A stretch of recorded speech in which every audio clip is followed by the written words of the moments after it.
हिंदी के बिंदी चैनल में आप सभी का स्वागत है। तो दोस्तों, आज के इस वीडियो में करेंगे निर्मल वर्मा जी के द्वारा लिखी गई कहानी परिंदे के बारे में। तो परिंदे निर्मल वर्मा जी का प्रथम कहानी संग्रह है। तो इस कहानी का हम सारांश पढ़ेंगे और कथासार पढ़ेंगे कि क्या क्या इसमें कहानी में दिया गया है, इसके पात्रों के बारे में पढ़ेंगे, परिंदे कहानी संग्रह में कितनी कहानियाँ संकलित है, इन सभी चीज़ों के बारे में पढ़ेंगे क्योंकि परीक्षा में इन्हीं सब पर आधारित प्रश्न आते हैं। इसके अलावा इसके कथनों पर भी चर्चा करेंगे।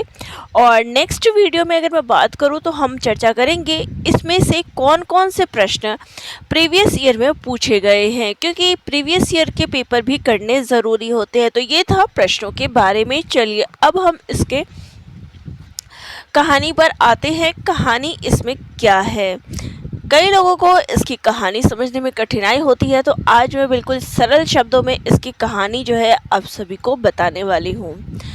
तो देखिए, प्रथम कहानी संग्रह है निर्मल वर्मा जी का। डॉक्टर नामवर सिंह ने 7 कहानियों की इस संग्रह को नई कहानी की पहली कृति माना है। सबसे पहली चीज़ तो आपको पता चल गई कि परिंदे कहानी संग्रह में कुल कितनी कहानियाँ हैं, 7 कहानियाँ हैं, ठीक है। और इसको नामवर सिंह ने नई कहानी की पहली कहानी माना है, ठीक है। क्योंकि ये प्रश्न आपके हर टॉपिक से पूछ लिए जाते हैं, हर चीज़ से पूछ लिए जाते हैं, तो ये भी चीज़ पूछ लिया जाता है कि डॉक्टर नामवर सिंह के अनुसार हिंदी की नई कहानी पहली नई कहानी किसे माना जाता है। तो ये प्रश्न मेरे ख्याल से बीपीएससी में पूछा गया था। तो इस तरह के प्रश्न परीक्षा में पूछ लिए जाते हैं। तो यहाँ आप देख सकते हैं नई कहानी को पहली कहानी माना है।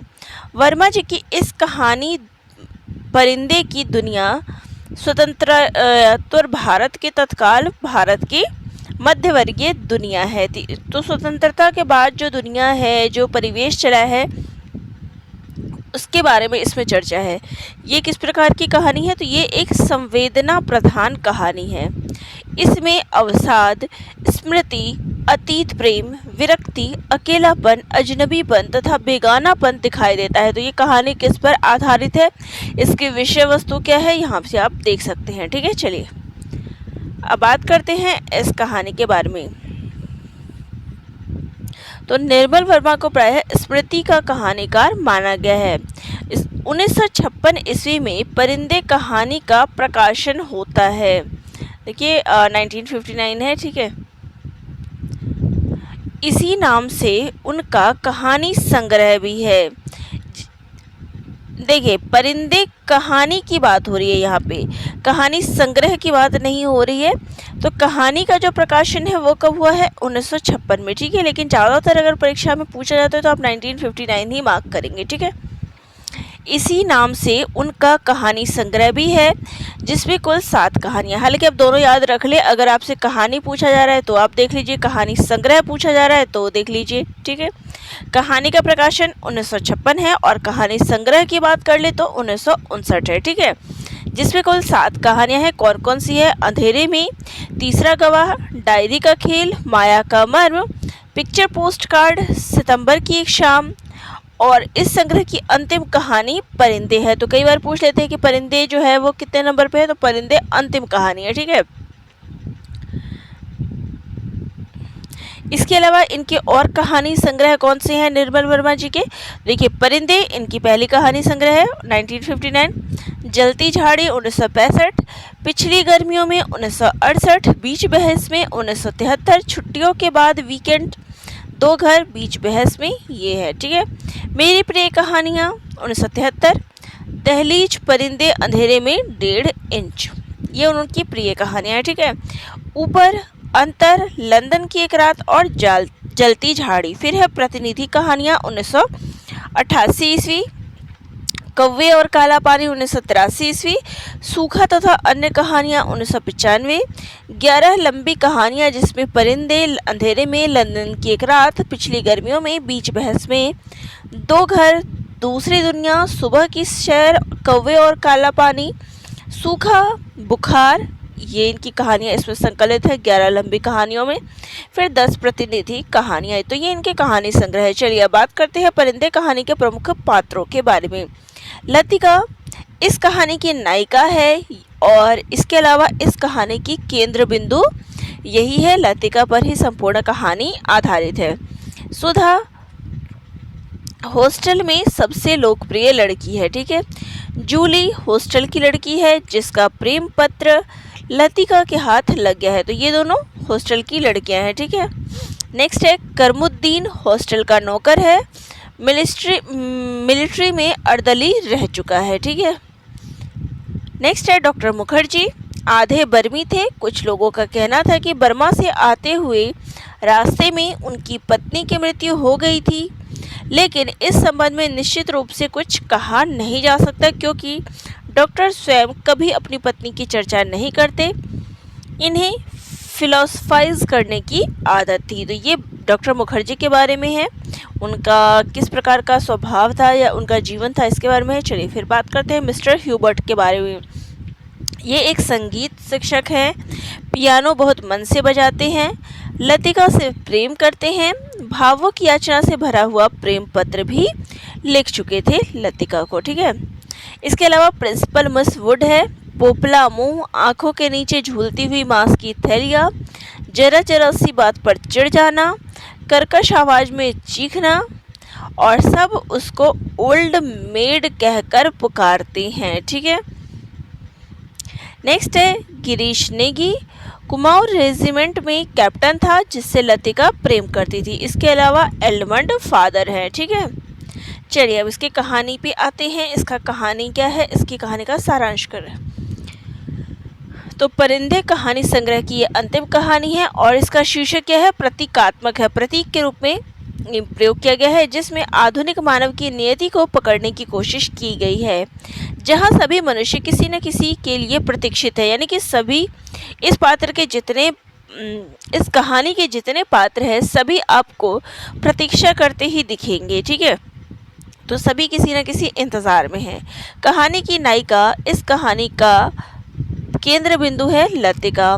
वह एक पहाड़ी स्कूल में वार्डन है।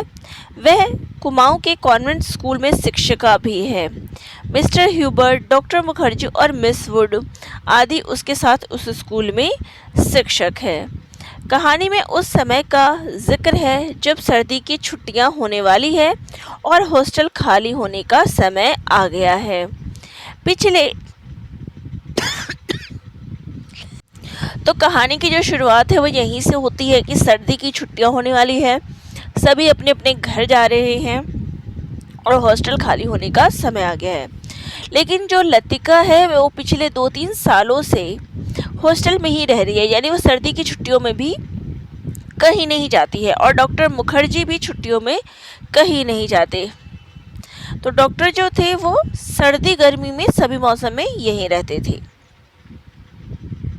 कहानी की नायिका लतिका कॉन्वेंट के स्कूल में हॉस्टल के रंगीन वातावरण में अकेलेपन के संतरास में जी रही है। हॉस्टल का वातावरण है, चहल पहल बच्चों से है, लेकिन ऐसे माहौल में भी जो लतिका है वो क्या है, अकेलेपन में जी रही है। कुछ वर्ष पूर्व उसके जीवन में ऐसा घटित हो चुका है जिससे वह चाहकर भी भुला नहीं पा रही है। तो इसका कारण क्या है कि वो अकेलेपन में क्यों जी रही है, क्योंकि कुछ सालों पहले उसके जीवन में ऐसा कुछ घटा था जिसको वो चाहकर भी भुला नहीं पा रही है। तो ये क्या था, देखिए कुमाऊं रेजिमेंट सेंसर के कैप्टन गिरीश नेगी से लतिका ने प्रेम किया था और युद्ध के कारण उन्हें कश्मीर जाना पड़ा। उसके बाद गिरीश नेगी नहीं लौटे। प्लेन दुर्घटना में गिरीश की मृत्यु हो चुकी है, पर अब भी लतिका उसे भूल नहीं पाती। वह मेजर गिरीश के साथ गुजारे दिनों की स्मृतियों को अपना साथी बना कॉन्वेंट स्कूल में नौकरी करते हुए दिन व्यतीत करते, यानी जो उसका पिछला प्रेम था वो उसी में जी रही है, उसको ही याद करते हुए जी रही है। उससे वो निकल कर अपना एक अलग जीवन, यानी कि किसी और से विवाह करना और फिर अपना जीवन चलाना, वो उसी यादों में अपना जीवन जो है लतिका बिता रही है। तो मिस्टर ह्यूबर्ट ने जो है एक बार लतिका को प्रेम पत्र लिखा। लतिका को उसके इस बचकाना हरकत पर हंसी आई किंतु भीतर ही भीतर प्रसन्नता भी हुई। तो एक तरफ तो जब ह्यूबर्ट ने उसको प्रेम पत्र लिखा लतिका को, तो उसको हंसी भी आई और भीतर ही भीतर वो खुश भी हुई। ह्यूबर्ट का पत्र पढ़कर उसे क्रोध नहीं आया, आई थी केवल ममता। लतिका को लगा था कि वह अभी इतनी उम्र वाली नहीं हो गई कि उसके लिए किसी को कुछ हो ही न सके, लेकिन फिर भी उसे लगता है कि उसे वैसी ही अनुभूति अब किसी के लिए हो पाएगी। यानी प्रेम जो उसको वो पत्र मिला था लतिका को, तो कहीं ना कहीं ह्यूबर्ट के इस बिहेवियर पे उसको हंसी आई थी और उसे दूसरी तरफ उसको ये भी लगा था कि अभी उसकी उम्र इतनी नहीं हुई है कि कोई उसे पसंद ना कर सके, कोई उसे प्रपोज ना कर सके। लेकिन फिर दूसरे ही क्षण उसे ये भी फीलिंग आई कि अब वो जैसा प्रेम गिरीश नेगी से करती थी, उसका जो पिछला प्रेम था, वो किसी और से अब वैसा प्रेम नहीं कर पाएगी। लतिका अपने बीते दिनों की दुखद घड़ियों को भूलना चाहती है, लेकिन इस भूलने की प्रक्रिया में वे उन्हीं चीज़ों को याद करती है जिसे वे भूलना चाहती है।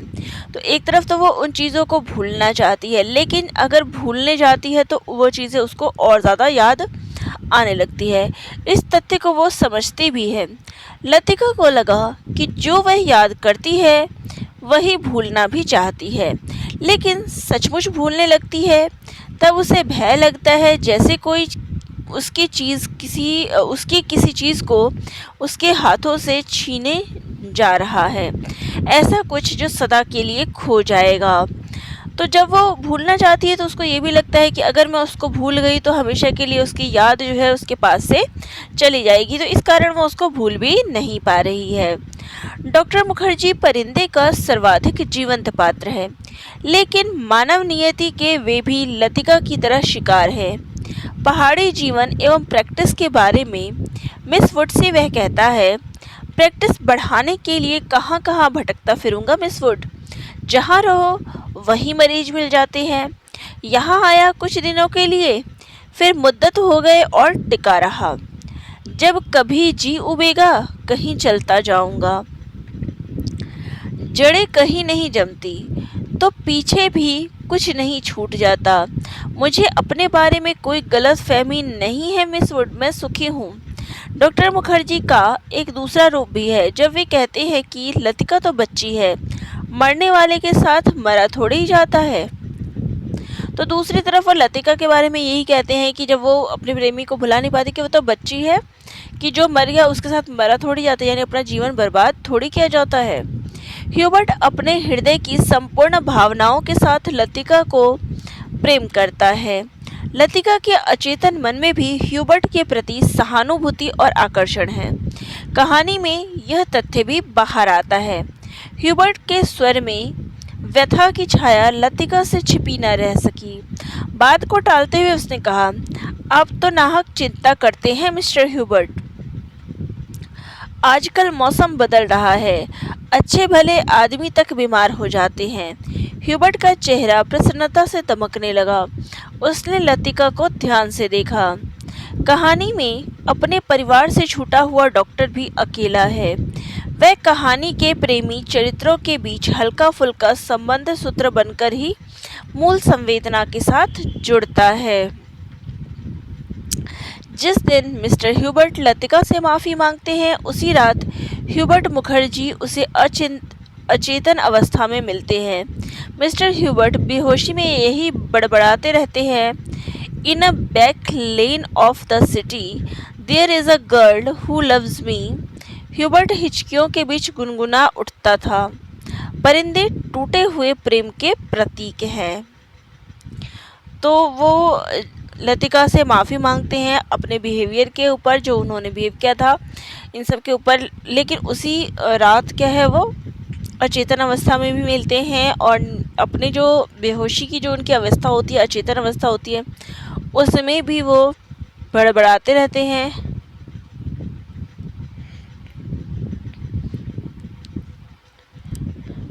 फिर बात करते हैं मिस वुड की, तो वो प्रिंसिपल है। अक्सर छुट्टियों में इनका रूम खाली रहता है। लतिका कभी कभी इनके खाली कमरे में चोरी चुपके सोने चली जाया करती थी, क्योंकि मिस वुड का कमरा बिना आग के भी गर्म रहता था। तो मिस वुड जो है सर्दियों में चली जाती थी, तो इस कारण उस बीच में लतिका कभी कभी उनके कमरे में आ जाती थी। लतिका आखिरी चक्कर लगाने के लिए निकलती है और अंत में सोचकर कि शायद जूली का प्रथम परिचय ही हो, वह उसका खत उसके तकिए के नीचे रख आती है। जूली हॉस्टल की लड़की है जो किसी फौजी से प्रेम करती है और उसका पत्र लतिका को मिल जाता है। और तभी से जो है आगे उसको संपूर्ण कहानी जो है अपनी विस्मृत हो जाती है और वो जो है जूली का पत्र पढ़ती है, फिर आगे वो उसी के तकिए के नीचे रख देती है, क्योंकि उसको लगता है कि वो भी उसका पहला ही उससे परिचय हुआ हो, इसलिए वो रख देती है। ठीक है, तो यहाँ पर संपूर्ण पात्र जो है किसी न किसी तरह अपने मन में जूझ रहे घटनाओं से, जो उनके पास्ट में बीता था, प्रीवियस में बीता था, जो पहले हो चुका था उनकी घटनाओं, वो उन्हीं में जीते हैं, उनसे निकलने का प्रयास तो करते हैं। इस कहानी के जितने पात्र हैं सब अपनी ज़िंदगी में जो उनके घटित हुआ था उनसे निकलने का प्रयास तो करते हैं, लेकिन चाहकर भी उनसे निकल नहीं पाते हैं। अब देखिए, जो परिंदे होते हैं वो क्या करते हैं, सर्दियों में कहीं और बसर करने चले जाते हैं। परिंदे कुछ समय के लिए अपनी जगह को छोड़ के कहीं और बसर करने तो जाते हैं, लेकिन फिर वापस वो आ जाते हैं। तो परिंदों का जैसे स्थिर नहीं रह पाते, कहीं एक जगह टिक नहीं पाते, वैसे ही जीवन इन पात्रों का भी है, जो कभी एक जगह नहीं टिक पाते। उनके मन में भी व्यथाएं चलती है अपने पूर्व जीवन में घटित घटनाओं को लेके, और वो उनसे कभी निकल नहीं पाते। इन्हीं सब घटनाओं का जिक्र जो है आपने हर एक जो पात्र है उनके जीवन में देखा। चलिए बात करते हैं इस कहानी के प्रमुख कथनों को लेके। डॉक्टर मुखर्जी, मरने से पहले मैं एक दफ़ा बर्मा जरूर जाऊंगा। ये किसका कथन है? डॉक्टर मुखर्जी का। नेक्स्ट है, सब लड़कियां एक जैसी होती है, बेवकूफ़ और सेंटिमेंटल। ये किसका कथन है? डॉक्टर मुखर्जी का। नेक्स्ट है, ह्यूबर्ट, क्या तुमने कभी महसूस किया है कि एक अजनबी की हैसियत से पराई ज़मीन पर मर जाना काफ़ी खौफनाक बात है? तो ये कथन है डॉक्टर मुखर्जी का। नेक्स्ट है, कोई पीछे नहीं है। यह बात मुझसे एक अजीब किस्म की बेफिक्री पैदा कर देती है, लेकिन कुछ लोगों की मौत अंत तक पहेली बनी रहती है। शायद वे ज़िंदगी से बहुत उम्मीद लगाते थे। उस ट्रेजिक भी नहीं कहा जा सकता, क्योंकि आखिरी दम तक उन्हें मरने का एहसास नहीं होता। ये कथन भी किसका है? डॉक्टर मुखर्जी का। नेक्स्ट है, लतिका, वह तो बच्ची है, पागल, मरने वाले के संग खुद थोड़े मारा जाता है। तो ये कथन भी डॉक्टर मुखर्जी का है। नेक्स्ट है, फिर कुछ दिनों बाद विंटर स्पोर्ट्स के लिए अंग्रेज टूरिस्ट आते हैं। हर साल मैं उनसे परिचित होती हूँ। वापस लौटते हुए वे हमेशा वादा करते हैं कि अगले साल भी आएंगे, पर मैं जानती हूँ कि वे नहीं आएंगे। वे भी जानते हैं कि वे नहीं आएंगे, फिर भी हमारी दोस्ती में कोई अंतर नहीं पड़ता। तो ये कथन है लतिका का। नेक्स्ट है, जंगल की आग कभी देखी है मिस वुड? एक अलमस्त नशे की तरह धीरे धीरे फैलती जाती है। तो ये कथन है डॉक्टर मुखर्जी का। नेक्स्ट है, लेकिन डॉक्टर, कुछ भी कह लो, अपने देश का सुख कहीं और नहीं मिलता। यहाँ तुम चाहे कितने वर्ष रह लो, अपने को हमेशा अजनबी ही पाओगे। ये कथन है मिस वुड का। नेक्स्ट है, जंगल की खामोशी शायद कभी चुप नहीं रहती। तो ये भी कथन है मिस वुड का। नेक्स्ट है, शायद कुछ कहती, लेकिन बदकिस्मती से बीच में ही मुझे नींद आ गई। मेरी ज़िंदगी के खूबसूरत प्रेम प्रसंग कमबख्त इस नींद के कारण अधूरे रह गए। ये कथन है डॉक्टर मुखर्जी का। नेक्स्ट है, क्या वे सब भी प्रतीक्षा कर रहे हैं? वह डॉक्टर मुखर्जी, मिस्टर ह्यूबर्ट, लेकिन कहाँ के लिए? हम कहाँ जाएंगे? ये कथन है लतिका का। नेक्स्ट है, वैसे हम सबकी अपनी अपनी ज़िद होती है, कोई छोड़ देता है, कोई आखिरी तक उससे चिपका रहता है। तो ये कथन भी लतिका का है। नेक्स्ट है, कभी कभी मैं सोचता हूँ मिस लतिका, किसी चीज़ को ना जानना यदि गलत है तो जानबूझकर ना भूल पाना, हमेशा जोंक की तरह उसे चिपटे रहना, ये भी गलत है। तो ये कथन है डॉक्टर मुखर्जी का। नेक्स्ट है, सब कुछ होने के बावजूद वह क्या चीज़ है जो हमें चलाए चलती है, हम रुकते हैं तो भी अपने रेले में वह हमें घसीट ले जाती है। तो ये कथन है लतिका का। नेक्स्ट है, वह क्या किसी को भी चाह सकेगी उस अनुभूति के संग जो अब नहीं रही, जो छाया सी उस पर मंडराती रहती है, ना स्वयं मिटती है ना उसे मुक्ति दे पाती है। तो ये कथन है लतिका का। नेक्स्ट है, मुझे लगा पियानो का हर नोट चिरंतन खामोशी की अंधेरी खोह से निकलकर बाहर फैली नीली धुंध को काटता तराशता हुआ एक भूला सा अर्थ खींच लाता है। गिरता हुआ हर पोज एक छोटी सी मौत है, मानो घने छायादार वृक्षों की कांपती छायाओं में कोई पगडंडी गुम हो गई हो। तो ये कथन भी लतिका का है। ठीक है, यहाँ तक हमारे कथन थे। तो जो परिंदे कहानी है वो क्या है? प्रेम कहानी है। कहानी में प्रेम के प्रति जितना तीव्र सम्मोहन है उतना ही उस सम्मोहन से मुक्ति होने की अकुलाहट भी है। परिंदे कहानी में निर्मल वर्मा की मनोवैज्ञानिक सूझबूझ भी काफ़ी उभरकर सामने आई है। कहानी की नायिका लतिका अपने प्रेमी कैप्टन नेगी की मृत्यु के बाद एक पहाड़ी स्कूल में अकेलेपन की जिंदगी गुजार रही है। अपने सहकर्मी डॉक्टर मुखर्जी से काफ़ी प्रेरित करने पर भी वह दूसरा संबंध नहीं बना पाती, वह अपनी स्थिति से कभी निकल नहीं पाती।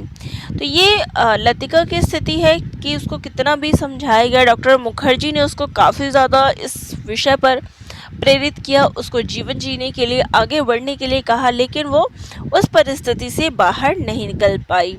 इसके अलावा अगर हम बात करें तो केवल लतिका ही नहीं, मिस्टर ह्यूबर्ट और मुखर्जी जितने भी इसके पात्र हैं, सभी व्यक्ति एक ही परिस्थिति से गुजर रहे हैं। सभी अपनी परिस्थितियों से निकलना तो चाहते हैं, लेकिन कोई इस परिस्थिति से बाहर नहीं निकल पाता। और ये सभी किस चीज़ के शिकार है? तो एबर्ट्स के। ठीक है, ये प्रश्न पूछा भी गया था और सभी क्या है, एक ही प्रश्न का उत्तर खोज रहे हैं, हम कहाँ जाएंगे। ठीक है, यही वह प्रश्न है जो कहानी के केंद्र में शुरू से अंत तक बना हुआ है और बिना किसी प्रत्यक्ष या ठोस समाधान के बना ही रहता है। तो सभी के बीच यही समस्या है कि सभी कहाँ जाएंगे। तो इसके सभी पात्रों को चेतना से भी जूझते दिखाया गया है।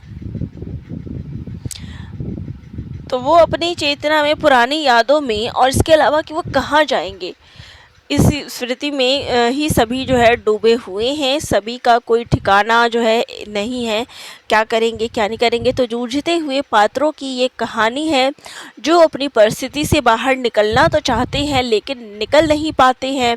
यही इस कहानी का मुख्य विषय है, उद्देश्य है। उनके मन की छटपटाहट का वर्णन इसमें किया गया है। तो यहाँ पर हमारी संपूर्ण कहानी ख़त्म होती है। तो आपको ये कहानी कैसी लगी कमेंट बॉक्स में कमेंट ज़रूर करिएगा और कोई भी डाउट हो तो मुझे कमेंट करके ज़रूर बताइएगा। धन्यवाद।